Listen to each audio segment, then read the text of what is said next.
Welcome to Two Tall Guys Talking Sales, where hosts Kevin Lawson and Sean O'Shaughnessy tackle the strategies and technologies driving modern sales success. In this episode, they explore the game-changing power of CRM systems and integrated tech stacks, revealing how these tools can streamline operations, boost productivity, and future-proof your business. Are you ready to turn AI and automation into your company's secret weapon? Learn why preparing for 2035 starts with the decisions you make today. Stick around and discover actionable insights that could transform the way you sell, scale, and succeed. Sales productivity is one of the hardest things to improve for small businesses. The idea that you need to spend less time getting the same amount of deals or the same amount of time getting more deals is really hard for many organizations to figure out how to do. One of the key things to doing that, aside from having better talk tracks and better messaging, is to have better tools to make sure that you're appropriately using your time effectively. So last couple of weeks, we talked about perplexity. We talked about KnowledgeNet. We had a conversation about salespeople doing individual sales tools if their company doesn't provide those. But let's talk about, for just a little bit, let's talk about great tools, great techniques for using tools for companies to make sure that their sales teams and their inside team or their sales operations teams, their manufacturing teams, so that they can all work together effectively and with less work and more productivity. So I'm going to start off real quickly, and I'm going to say, if you don't have a CRM system at the corporate level where every salesperson has the ability to add data in and use data and work with data, then that's a mistake. It's also a mistake, though, that information stays in the CRM system with the sales team, because that information needs to flow to the sales operations team. That information needs to flow to the accounting team. That information needs to flow to the manufacturing team or the delivery team, for want of a different word. So we need to make sure that information that's in sales, like a forecast, we're expecting to have a record month this month. Gee, manufacturing, are you ready for that? Gee, purchasing, do we have enough raw materials purchased to satisfy that load? Are we getting a heads up on that a little bit? Have we talked to our vendors about getting ahead? That information makes the entire company work better, but it doesn't work at all if you don't have a CRM system that can support that. Yeah, and I like to set the cornerstones of the discussion. So we're again talking about a tech stack, but really it's the why. Why should you have a tech stack? And for those of you who just kind of rolled your eyes because we said CRM, and I'm about to say ERP or MRP, the eye roll, I get it, that they're not easy projects to adopt culturally if you've never had one, or if you've got one that's underutilized, it's really tough to turn the tide on that cultural challenge, but it's the right battle to fight. Because if you want to maintain and grow and scale, or even just survive, technology is now important to the fabric of how we do business. It's interesting, the integration problems of 10 years ago, 15 years ago, where you're writing custom integrations from one ERP technology to a CRM or a business intelligence or an e-commerce platform. That is no longer the challenge, right? And if you're on one of those systems still, you're probably paying some pretty premium dollars to keep them running. I want to hopefully let some pressure out of the vessel here and say the future version of ERP, what is currently being released, whether cloud or on-prem, that's a whole different discussion. But regardless of what you're evaluating now, it's time to get on the track to the future version of your business. E-commerce, ERP, CRM are now two-way connected and easily transferring information and key information. This is the kind of stuff that will help you figure out where you can automate. So AI becomes a solution for you as a company. When you're thinking about what is your AI plan for the next 10 years, it doesn't matter if you have 5 employees or 5,000 employees. You need an AI plan. Don't believe me? Go read the McKinsey report from September this year that says, hey, there are more than 60% of all companies haven't begun to implement an AI plan. But for the 40% that have started to roll out that plan, they're going to be light years ahead of their competition. So don't let what happened 15 years ago with the e-commerce revolution pass you by in the AI revolution. This is AI, and I'm bundling in machine learning and really figuring out how to weaponize your operations. I think it's a fun phrase. Maybe some people kind of wince at that, but really getting down in the weeds with your operations and saying, what workflows do I have that are now manual that could be or partially be automated? Can AI do it for me? Meaning, can we put in the business logic to make the decision at scale? If you can grow by 50% in a year, you're going to have 50% probably more transactions. Can your accounting department handle that? Is there some standardization you can do from a technology standpoint, connecting it to your forecast and flow from the CRM that tells you when to deploy an AI strategy for AP, posting your transactions? I mean, that's a currently challenging to do item for accounts receivable departments on old ERP systems. It's just a lot of clicks. But when we think about automation, AI, and the tech stack, what problems can we solve now for our growth plans? So as we're recording this, it's the tail end of 2024. And most of you are thinking about how are you going to do 2025? But I'd like to challenge you, and this is very much along the lines of what Kevin was just talking about. What are you going to do in 2035? So, because your journey to 2035 has got to start right now. You need to be planning to be more productive and address the challenges that are going to happen in the next 5 or 10 years. And those technology changes are going to make that easier. By being on old tools that you could have bought in 1995, 30 years ago, and I know that there's people out there that are listening to this that are on tools that they could have bought 30 years ago, that they were new 30 years ago, and they're not new anymore. It's time to come to the modern age. There is no challenge with today's modern tools to integrate all of these information sources together. It was interesting. Just earlier today, I was talking to a fractional business analyst, and I was like, okay, I know fractional salespeople, I know fractional sales management, I know fractional CFOs, I know fractional marketing people. He was the first fractional business analyst I'd ever talked to.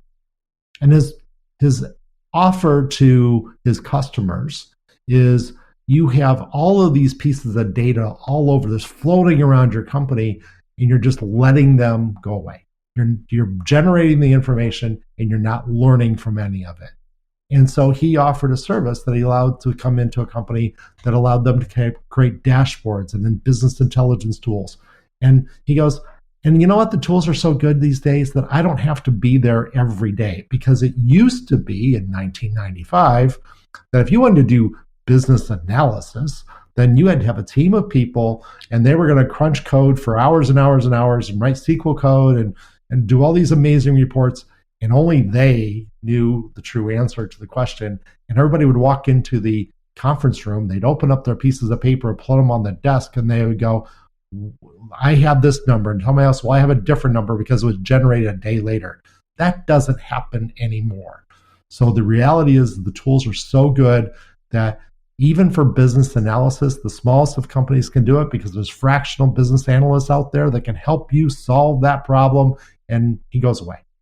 There are people out there that help you put these systems together, and they just become more effective. So if you're not doing that in your company today, then you're not getting ready for 2035.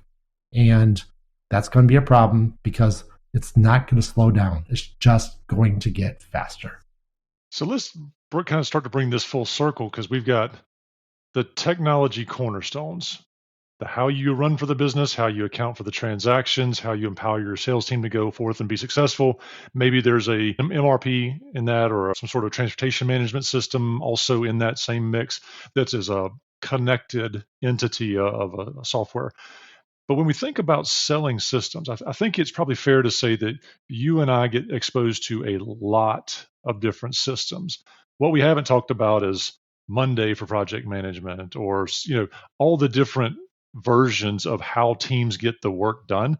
And since we're talking about technology for salespeople in a business, I think it's really important that we talk about forecasting. and business planning, account level planning, territory planning.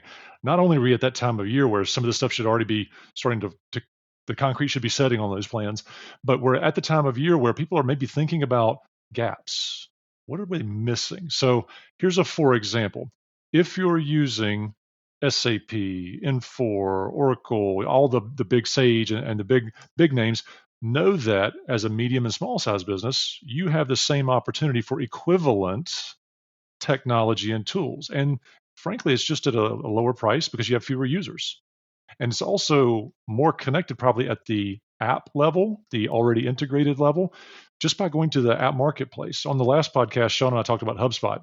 You may be a big business that's running your content management, your entire social campaigns, all your emails, your drips, your sales playbooks, CRM data, all from HubSpot. That could be an evolutionary point of where a small business is saying, hey, I've got the free license now. Where am I going? Well, that could be an end point. But taking that one step further, you can go to the marketplace there and find calling apps to where you can call from your HubSpot instance. Even though it's free, there's tools like Klaviyo, or I hope I'm saying that right, some other outbound calling apps that record the call, log it to a deal so you have that continuity, right? And then we plug in something from a social media management systems, Metricool or something else to schedule across multiple platforms, where your revenue and your sales ops teams are working with marketing to massage and develop market-facing messages based on feedback. I'm a strong proponent that sales and marketing should operate like an engineering production meeting. You should talk about, here's the deals, here's the problems, here's the opportunities and challenges, and here's the customer need and demand.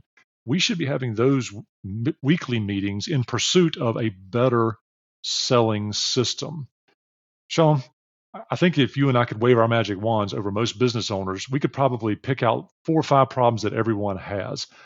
I'm going to give a couple out just for consideration, and why don't you do the same? We'll just kind of pick apart the problems that can be solved when technology is well put together for an entire enterprise. I'm going to say you have a clear sense of a pipeline and forecast. You have a clear understanding of a human resources need, a head count to achieve goals. And you probably have a well-intentioned sales team that is communicating to marketing, and marketing is communicating to sales to build out part of a lead funnel that is digitally built as well as individually built. What am I missing there? Well, you definitely did the low-hanging fruit on that one, didn't you, Kevin? Well, that's why I went first. Yeah, first is sometimes a blessing. So the other things that you can get done if you have I'm just going to start with the CRM system, because revenue drives companies and revenue solves all problems in companies. If I know when my deals are happening, if I know all of the information about all the deals, then when a salesperson leaves, I don't lose any revenue. When a salesperson comes on, I get them up to speed quickly. And one of the challenges that Kevin and I have a constant conversation with is onboarding of new salespeople. So there's the HR issues with that. There's the learning about the company issues. So you should have some talent management capabilities, some training classes that you give them on skills and whatever. But then there's the challenge of, how do they get up to speed really, really fast? How do they understand what their market is? And how do they go find those customers? And that's all started with the CRM system. So we started with the CRM system. I'm probably going to end here at the CRM system because it's so critical to have a great capability. And at that point, you can integrate it to your project management system if you deliver services. So wouldn't it be nice if I knew there was a deal coming down the pike and we're going to have to do some implementation services for that thing that we sold? And we had to make sure that the people that were there had the right skill set and were available. So all that's in the HR system. It's also in the project management system. It's hooked into the ERP system so we can make sure we do appropriate billing, and that's all hooked into the CRM system. In other words, I have one set of systems that runs my entire thing. And the CEO has life easy because the CEO sits in his office and he has a big screen on the far wall of his office. And that big screen, it's a big Sony screen or whatever. It's a big screen. It has all these great dashboards. And he knows everything that's going on in his company because everything is green. There's no reds, there's no yellows. It's all going green because everything's being monitored because we have KPIs on all these items and we have metrics and goals on all of these items that we're trying to achieve. And the entire company is working together and communicating together. And all of the information is then being captured on all the meetings in 90.io so that all of that information can flow along. And so when we get to our quarterly meetings and we look at our rocks and we say, we did that thing and we did that and we did that, we did that, we knocked out all of our rocks. If you don't know what rocks are, then call Kevin or I and we'll give you another lecture on what are rocks and how do you get KPIs done. But that's enough for today. So thank you very much for your time. And we look forward to talking to you next week.